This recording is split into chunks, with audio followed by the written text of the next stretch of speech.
Tails and Scales, The Emptied Throne. Chapter 2, The Tale of Three Avalonias.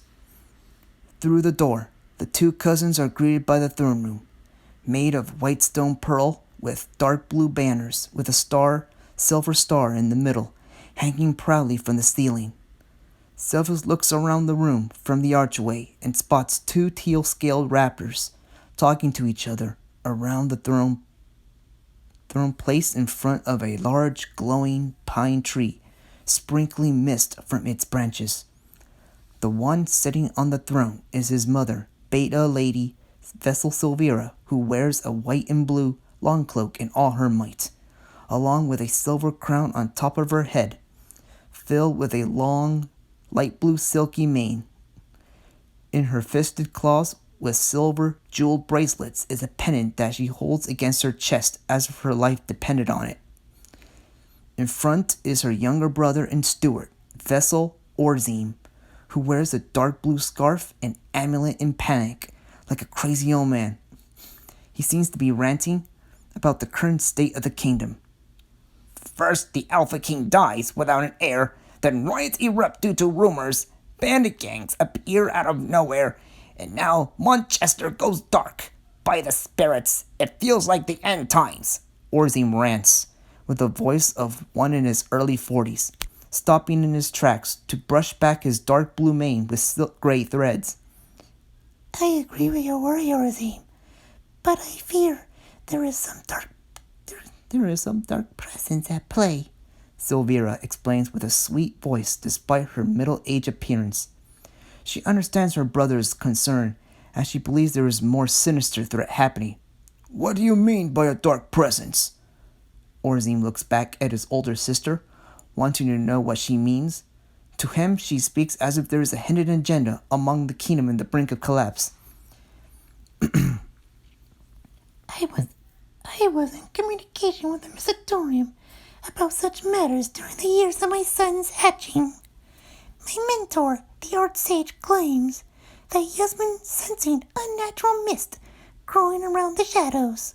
Silvira slowly opens up her pale silvery eyes halfway and gets up from her throne and approaches Orzim, still grasping her pendant. From the archway, Silvus listens to his mother and uncle talking, looking worried. Even though it is not right to listen to conversations, he cannot help but listen in order to know what is going on. He puts on an uneasy face, knowing what they might be talking about. They're talking about the rumors, aren't they? He hears his cousin whisper uneasily. Yeah, they are. Let's just go to dinner and act like we did not hear them. Wouldn't want to get in trouble, would we? Silvus whispers back. Silvus slowly climbs down the stairs, while Eco follows suit. Silvus puts on a blank face, walking normally to pretend he did not listen, as Eco just walks up stiffly. Approaching the two talking adults, Silvira notices the boys and shushes Orzim to stop talking. Oh, hello, boys. Glad you both can make it to dinner. Let's head to the table, shall we? She speaks up and leans to the side of Orzim, who seems to stop panicking and whispers, We will talk more about this later. She guides him to a long burgundy wood dining table in the center with rows of lighted candles on top. Once they are seated, Silvira tucks the pendant inside a hidden pocket in her cloak and claps. A guard who wears a chainmail chest armor and a metal helmet with blue feathers, guarding a wooden door, opens it to allow through a few servant drones with black dots on their snouts, carrying dishes. Once dinner is served, the family begins to feast. While they feast, Silva sees his mother, who sits beside him, eating her soup slowly with her eyes closed. Her face looks uneasy, making Silvus worried about her. He can guess that it has to do with the conversation she had with his uncle earlier. Is everything all right, young Silvus? He hears his uncle call out. Silvus turns his gaze away from his mother to see his uncle looking at him with an inquisitive brow raised above one of his silver eyes. Oh, I'm okay. Just excited to pass my exam, Silvus explains, dodging his uncle's question to go back to eat his tri-top steak, while his uncle in front moves his head side to side with eyes looking up and turns his attention to his son Eco, who was rushing his meal. With a frown, Orzim uses his tail to slap a whip at Eco's head to get his attention. Ouch, what was that for? Eco demands, very irritated. You're eating way too fast. You need to learn proper manners, just like your cousin here. The old steward points at Silvus, making Eco grunt in annoyance. Silvus hears a chuckle coming from his mother, making him turn his gaze back to her. She now wears a small smile. Sylvia opens her eyes halfway and tilts them to Silvus. So, how goes your studies, Silvus? She asks him, taking a sip of her soup from the spoon. Great, Mother. Great, Mother. I was actually reading about the parts, about the wellsprings, the source of mist, Silvus replies in excitement. During his time in monastery, he loved to give lectures on what he learned to his friends and family. Sometimes he would get so carried away, his friends and families would get annoyed or simply beg him to speak of something else. He hears Eco making a grunting sound, looking annoyed, putting a fisted claw under his chin with an elbow on the table. Orzim, glaring at his son's improper posture, makes a threatening growl, scaring him back to normal stance. As soon as the family finishes their meal, Sylvia requests only her son to stay with her as Orzim and Eco head up the archway to the private quarters. Silvus wonders why his mother requested him to stay. Is it to tell him privately about what is going on in the kingdom? For sure his hatch day is not next sunrise. Sylvia gets off her dining chair and gestures her claw for Silvus to follow her to a giant pine tree behind the throne. The mother and son stop in front of the throne and gaze at the tree with awe. The guards who are guarding the throne room entrance door look at each other and back at them, wondering what they're going to do. So tell me, Silvus, how much you know about the wellsprings? Sylvia asks with gleam in her eyes, still glued on the pine tree. The wellsprings are mysterious trees said to be planted by the spirits to grant us the gift of life in mistcraft, Silvus replies, looking confident, turning his gaze to the side at his mother instead of the tree. Sylvia moves her gaze at her son with a smile, proud that he answered correct. Decides to quiz him about his studies. Can you name all 6 betadoms? What are they named from? There are Ceronian Heart, Magalo, Tricia, Manchester, Jurassic, and Creston, and some of them were named right after the wellsprings, like the one in front of us. Silvus points at the tree with his claw and guides to the fountain streams. The mist streams are rivers of recycled mist that connect to the wellsprings in order to nourish each other to produce even more mist. Even though I did not ask you to explain mist streams, explain what a mistcaster is. Sylvia asks her final question. With a deep breath, Silvus proceeds to answer the final question. A mistcaster is one who can tap into the mist to perform supernatural powers if one chooses to. All thanks to our ancestors who learned when a mistcaster performs too much powers, he or she would start to get mentally exhausted, meaning that the mist energy is depleting. When mist energy depletes, the caster will be unable to perform more spells until he or she recharges, allowing the mist around us to flow into us like a magnet. His mother smiles, proud of him, knowing that he will pass the exam, just as she did in her time. So she decides to tell him a story by starting with a question. Very impressive, my son.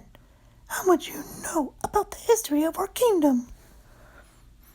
Well, according to the story that you used to tell me when I was a hatchling, this kingdom was founded like 3 times.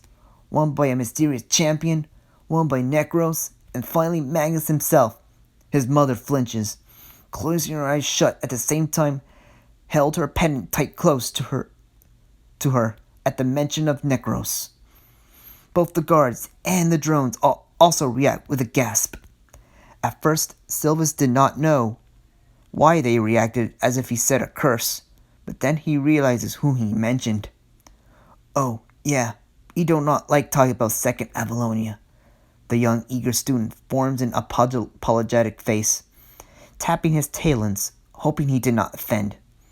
Sylvia calms down a bit and opens her eyes, looking at him to proceed with her story. Well then, for the sake of your studies, let me tell you a story of my old mentor used to tell me. This story is called The Tale of Three Avalonias. Is what we Raptors call it, due to our history of our kingdom being remade at least 3 times. It all started with our first civilization. The precursor race, as we call them, were chosen by the spirits, granting them the ultimate gift, the ability to tap into the mist for the purpose of worship. With the gifts, the precursors were able to establish a unique kingdom in their image. We Raptors today do not know who the precursors were. It is known that they were eventually turned their backs on the spirits for false promises of power. They made contact with evil spirits, enemies of the benevolent ones, in a realm called the Netherworld. The Netherworld is a realm where all the wicked go to be tormented for their wicked deeds, as well as the home of the evil spirits. The evil spirits bestow a curse upon the precursor race within their hearts, as an act of using this dark seed in the heart as a source rather than the natural mist is called dark mistcraft. Returning to our world, the precursor race carried the darkness within their hearts, allowing it to spread around and affect every soul of this realm. Corrupted by the curse, they use it to rule over those who they consider lesser beings, like our ancestors. Our ancestors, the Raptors of old, were once mere nomadic tribes living in peace with the mighty precursors before the corruption of dark mist. Lacking the ability to tap into mist, our ancestors were vulnerable, allowing the precursors to use their wicked powers to enslave us. That was until a hero among us rose up. We call this hero the Champion because we do not know who he is. The story tells us he was beckoned by the spirits to grant him the ability to tap into the mist, like the precursors, to fulfill his destiny. The Champion was to teach the old Raptors how to tap into the mist and unite them against the wicked precursors. With the newfound knowledge of mistcraft, the Champion and his followers vanquished them and forged the kingdom of First Avalonia. The Champion became its ruler, with Padalot as its capital. While Silvera tells her story, some of the guards are starting to sleep, bored by her long lecture. Even some drones are snoozing in boredom. Silvus, on the other claw, continues to listen with great interest until he sees his mother start to look gloomy, making him gulp in fear, knowing what she is going to tell next. From the royal capital of Padalot, the first champion ruled First Avalonia right and just until a raptor by the name of Necros started to dabble in dark mistcraft. Just like the precursors, our scripture says that Necros was a trusted ally of the Champion who felt jealous towards him. With the forbidden arts, Necros led an army of other corrupted raptors in order to take control of the kingdom by killing off the entire royal family, thus starting Necros' tyrannical rule with the founding of Second Avalonia. Second Avalonia is also nicknamed the Second Dark Age because the kingdom had become a reflection of the tyranny of the precursor rule. There was hope, however. Not all of the royal family were killed. One young alpha prince was rescued by a member of the old Mystatorium an organization of miscasters made by the champion in order to teach proper use of miscraft. The young Alpha Prince who survived was the hero we all know and love, Ultimar Magnus. Silvus brightens up as he hears his mother begin to mention the hero. It reminds him of the good old times when his mother read him the story about the hero. He looks around the throne room to see that all the drones and guards have fallen asleep. Silvera, who noticed them sleeping, makes a groan in annoyance and coughs into her claw. And I believe by the end of the war, Magnus had to lay off some of his men for sleeping on the job. Her shout was so loud that the echo of her voice woke up the guards and drones to drive them back to work. Silvus could not help but laugh at the reactions, along with his mother, who did a softer voice. Well then, where was I? Oh yes, so the young Magnus. She gets interrupted by large doors, opening very fast, making a thumping sound, getting the old beta lady and Silvus's attention. From the doors, a male raptor wearing a leather chest guard and a dark blue cape and hood comes through looking like he's out of breath. Scout, explain why you burst in here. Silvera demands, with a hint of annoyance in her voice, showing that she really hates to be interrupted. She taps her foot, waiting for an answer. Lady Beta, I came here from the southern camp, near the Royal Army border, with dire news, the Raptor scout rapidly explains, at the same time kneeling with one knee. The other guards guarding the entrance look at each other, dumbfounded, and the drone froze in place, looking paralyzed. Silvera makes an exhausting breath before turning to Silvus, who is wondering what is going on. Meet me at the warm room. I'm going to have to deal with my son here and collect my brother along the way, Silvera demands, turning her gaze to the scout. But, milady, the scout tries to explain the urgency, but the beta lady insists he wait in the war room with a bow.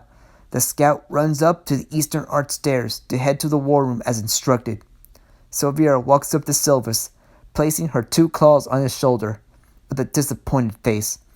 As much as I want to continue the story, it looks like I have an urgent matter to take care of, so go back to your quarters and study for your final, even though I know for sure you will pass it, okay? Silvus, shocked by what happened in front of him, wants to say something, but he nods, looking uneasy, and heads back to his bedroom, leaving his worried mother behind. It is almost nightfall. Silvus tries to sleep in his bed, but he can't, and his eyes are still open.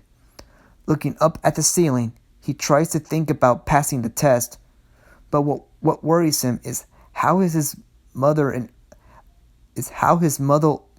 uncle were acting. It wasn't only his family.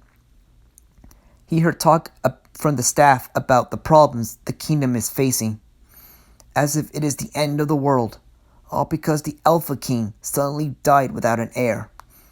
Suddenly he hears footsteps from the door, along with the voice of his uncle. I bet it has something to do with Manchester. You did tell me the scout came from the southern encampment, right? Correct, dear brother. I fear something terrible might have happened at the border. We better head to the war room. I ordered the scout to meet us there. The voice of his mother speaks back.